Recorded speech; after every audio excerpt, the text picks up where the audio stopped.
Всем привет! Сегодня я дам вам 10 советов по проектированию вашей кухни. В европейской культуре среди архитекторов правит мнение, что кухню необходимо располагать максимально близко к входной двери.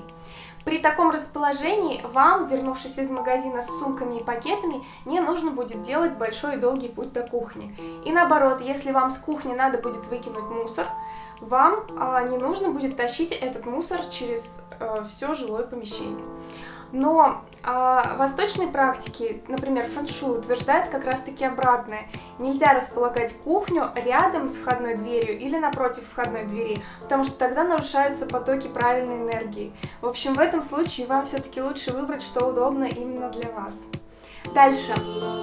Если вы готовите редко, я бы все-таки порекомендовала вам совместить кухню с гостиной, но при этом обязательно обратите внимание на то, чтобы мебель кухонного гарнитура являлась единым ансамблем с мебелью в гостиной, а лучше была бы от одного производителя.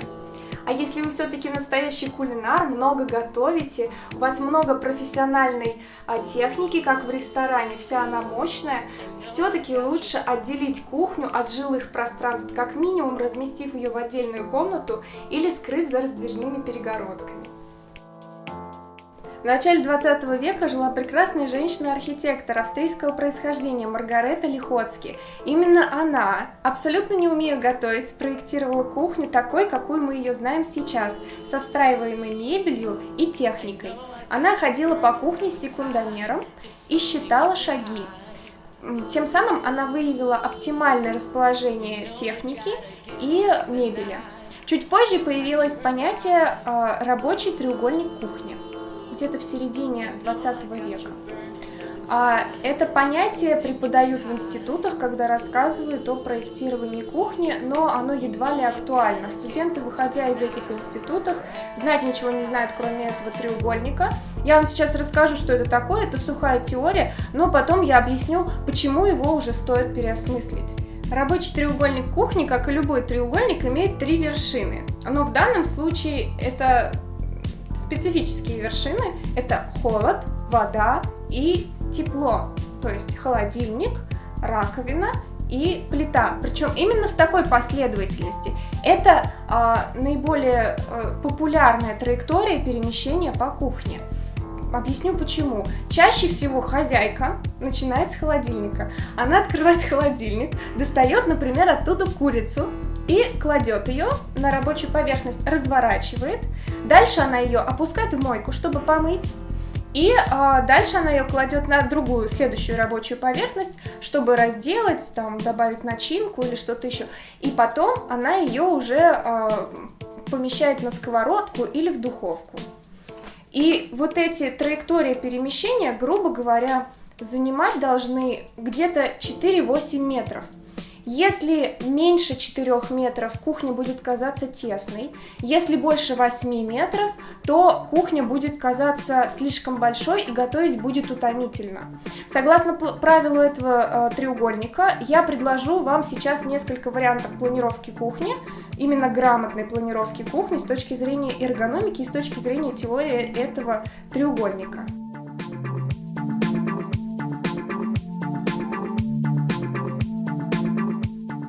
Но почему теория рабочего треугольника сейчас не совсем актуальна? В современных кухнях рабочих зон больше, чем 3. Туда добавляется микроволновка, мультиварка, фритюрница, комбайн, что-то еще. И тогда нужно уже проектировать не треугольник, а прямоугольник или пятиугольник. А если хозяйка готовит не одна, то нужно 2 рабочих треугольника, потому что толпиться на этом месте вдвоем будет неудобно. Поэтому, если треугольник конкретно для вас не подходит, то логично его будет все-таки модифицировать именно под ваши нужды. Свет на кухне должен быть исключительно теплый. На эту тему стоит снять, конечно, отдельный ролик, но сейчас в общих чертах я объясню, почему он должен быть теплым. Наши первобытные предки привыкли есть еду под трескание костра, поэтому еда нам кажется наиболее аппетитной именно при теплой световой температуре.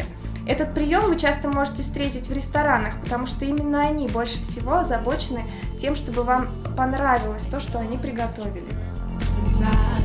Высокий смеситель с выдвижным изливом – идеальное решение для кухни, если это позволяет стилистика.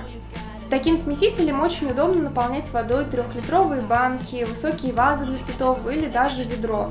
Но обязательно предусмотрите к такому смесителю раковину с глубокой чашей, чтобы не устраивать на кухне водную вечеринку из брызг.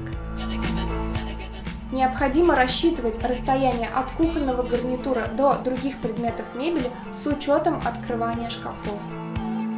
Если у вас небольшая кухня, высота помещения должна быть полностью задействована путем размещения шкафов от пола до потолка. Это решает сразу 3 проблемы.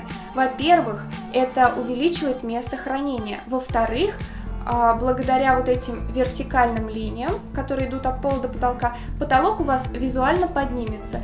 И в-третьих, в таких шкафах до потолка очень удобно прятать все воздуховоды от вытяжки, если они вам необходимы. При расстановке кухонного оборудования заложите свободное пространство, на котором, собственно, вы и будете готовить. Минимальное такое пространство должно быть 50 см, ну а комфортное будет около метра. Выбирая между распашными дверцами и кухонными ящиками, я рекомендую вам остановиться на ящиках, потому что, открывая ящик, вы сразу видите его наполнение. И вам не нужно залезать внутрь на полкорпуса, раздвигая все эти баночки-скляночки, как в случае с распашными дверцами. Иногда на фартук кухни стоит прикрепить специальный рейлинг, такую тонкую полосочку, к которой можно присоединить специальную полочку для смартфона, планшета или книги рецептов. Так очень удобно готовить. А еще можно смотреть сериалы или любимые фильмы, не отвлекаясь от процесса готовки и при этом не выкручивая шею, пытаясь найти телевизор где-то за спиной. Спасибо, что посмотрели это видео. Если у вас есть вопросы, пишите в комментариях ниже, а также пишите темы, какие вам было бы интересно увидеть в следующих роликах. Подписывайтесь на канал, ставьте лайки и до новых встреч. Пока-пока!